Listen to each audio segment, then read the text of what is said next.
I'm here with Lillo Thomas today in London. How are you doing? I'm good, and you? I'm very well, and I'm extremely happy and honored to have you for Empire Radio Magazine. So Lillo, let's start. Okay. And you actually start as an athlete. Not many people know that. Yeah. You were a runner. And actually, let me read it. You set the world record for 200 meters at the age of 16. Yes. And to qualify in 1984 Olympics. Yes. But then unfortunately you had a car accident, so you couldn't, Yeah. you know. Well, the accident wasn't as bad as Okay. they made it seem, but I hit my knees, Okay. and the true point of it, the record company didn't want me to compete at that time. Right. It's a lot. It was different in those days. Yes. Where today, if you were doing something like that, they would embrace it more. But back then it was like, no, we don't want you to get hurt or anything, because you had to complete the music stuff first. Obviously. Well, and then let's fast forward to your music. You have had your first album in 1984. Yeah. Tell me more about it. So how did you start making music professionally? Basically started, once I left college, I decided I wanted to pursue the music career. Basically started out doing background vocals for different artists like George Benson. I did some stuff with Melvin Moore, and basically became a studio background singer. And then from there, they liked my stuff, and I started writing songs. And that's when Capitol Records said, "Oh wow, this guy writes as well. Yeah. So let's try him out." Okay. Talking about your songs, they have inspired love and feel good vibes for many years. And what I want to know is, how do you maintain your own identities? Because you've been making music since the 80s, Yeah. so it's been a long time, like 30 years. How do you maintain your own identity as a singer and as an artist, but also with the fact that the time has changed, and that balance can be a little bit difficult at times? Yeah, I think it's just remaining true to yourself. I'm still around. I've learned things. It's about what kind of environment you create for yourself and the things that you hang around. So you just start to incorporate that into your music. So I don't look at it as I have one way to write. It's about whatever inspires me, and then I start to write it. So I think that helps you keep up with changing with your music. What does it usually inspire you? Anything can inspire me. A moment can inspire me. Something I hear on television could inspire me. Seeing a sexy girl inspires me. So just anything can inspire you. All right, and let's talk from our point of view, people that love your music. Throughout the years you had emails and letters from many fans saying, wow, you really touched our situations, and you made memories and histories with your songs. How does that feel? That feels great, and that's what you do it for, because you're going through those same things that people go through. So what you try to do is capture that moment, because you know that you're going to be the soundtrack to a lot of people's lives, and that's the blessing in it. It's an amazing thing to know that you can touch someone with your music, because when you think about it, we're all connected in some kind of way anyway, as humans, in certain situations, so that's what it's all about. And talking about your music, you had 4 albums, and your 5th one is the greatest hits. Yeah. And talking about greatest hits with an artist is always like a milestone in your history, Yeah. in your music career. How does that feel? It's great. I had a greatest hits and a best of put out. The reason that I put it out is because I just want to keep that music alive. It's almost like an introduction, to who you are. So instead of giving them your business card, you give them a greatest hits or best of. So it was important for me to have that, and it helps your legacy. And talking about your songs, you've done so many. Is there one that you're really connected and most proud of? Yeah, I love all the songs that I've written and recorded from other people, but the one that really touches me the most is "Holding On." That song, I just feel that song touched a moment in me that was very important, and I was able to put it out, and I think it's the more Lillo song. Oh my God, gosh, do you feel the sort of emotion every time you play it live? Absolutely. So you're gonna play it tonight? I don't know. We'll see. Because you know I will be there. So you. Anyway, let's still talking about your music. What do you like the most about making music and being an artist? Just being able to get an emotion and be able to explain it. And I think it's really important to do that. And that's always the struggle with me, is how to express myself.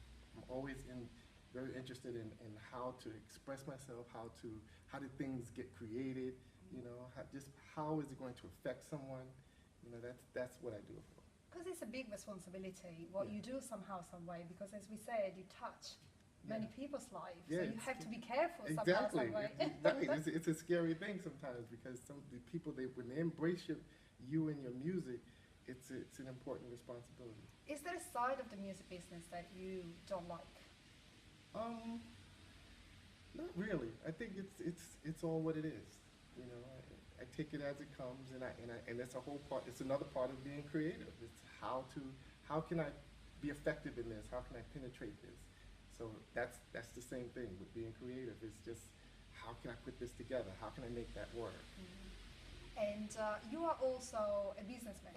Yeah. And it's really intriguing for me to see how you combine this business element with your creative side. Yeah.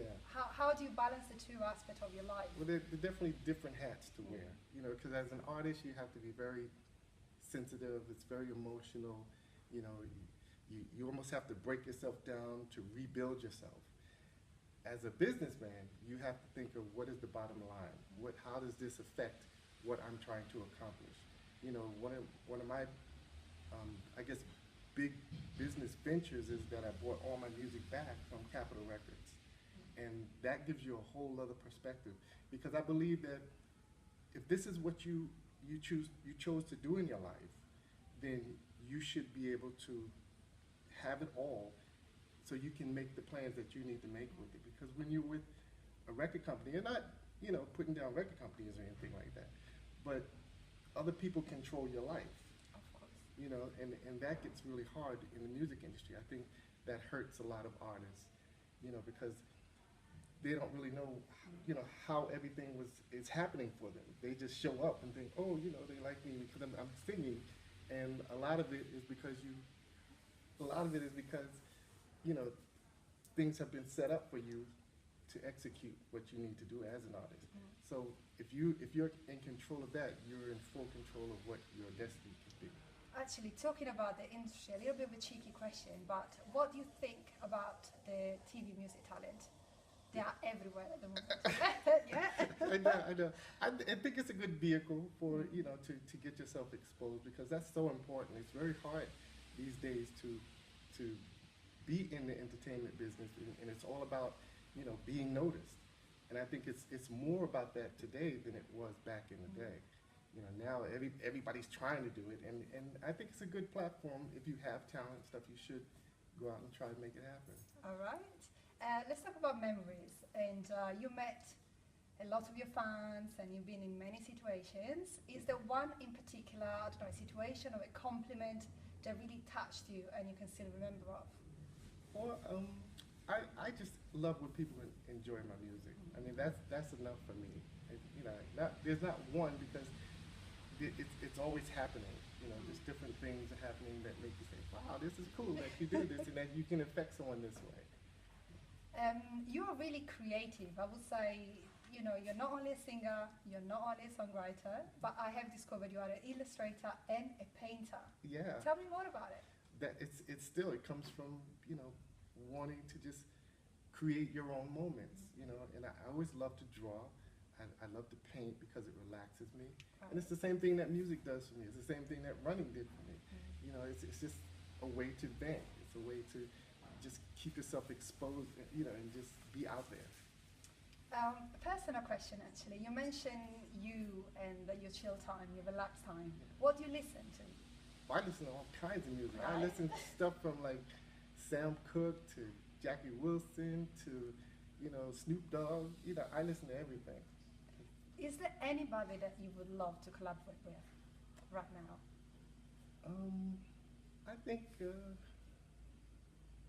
maybe like Anita Baker. I like her. You know, I think that'll be a nice, you know, A nice thing to do. nice thing to do. Yeah. All right. Okay, and finally, what's next for you then? Well, first I got to do this Jazz Cafe show. Yes. But right after that, as soon as I get back home now, I'm going to start a new album.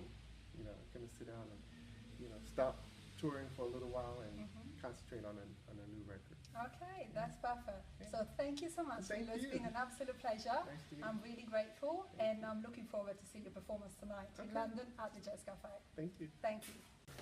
I'm in London at the Jazz Cafe for Lillo Thomas concert tonight, and I'm actually chilling with the band. So guys, can you please introduce yourself? Hi guys, I'm Bondioli Richards, backing vocalist tonight. Hi, I'm Lincoln Jean-Marie, and I'm backing vocalist for tonight. Hey, I'm Josh Ortiz, keyboard player, producer from New York City, Brooklyn. My name is Josh Ortiz, and we are here in London with Lillo Thomas tonight. And hi, how you doing? My name is Muhammad Ali, and I'm the greatest of all time. And let me tell you, now I'm Bobby, I'm the drummer. Peace. What up, London? We come here to make some noise. We gonna make some noise. Brooklyn is in the building. Brooklyn! Tell them now. Come on. We in the building. In the house! Tell them. Brooklyn! In the building. In the house! Uptown. I'm Bert Price. I'm a keyboard player and guitar player tonight. And I'm here with Lillo Thomas. Happy to be here. And the last one. I'm Stacy McGee. I'm the shy one out of the bunch. I'm from Philadelphia, PA. And I'm the bass player for Lillo Thomas. And I'm here to do what I can to please you tonight. Watch him. All right, that's fantastic. So guys, we're gonna see after the show. It's gonna be a great night here in London at the Jazz Cafe. Love it. So I'm with Lillo Thomas. We just finished at the Jazz Cafe. Lillo has been amazing. Everybody was dancing, everybody was singing. Yeah, we had a great time. You had a good time? Oh, I had an So- amazing time. Once again, thank you so much. It's been a pleasure meeting you today for Empire Radio Magazine. Thank you. And I wish you all the best for 2015. Thank It's been you. an absolute We definitely pleasure. have to get back, and thank you so much. Thank you, Lillo. Thank you. Log on to EmpireRadioMagazine.com for the latest news in arts, culture, and entertainment. Empire Radio Magazine. Think global, not local.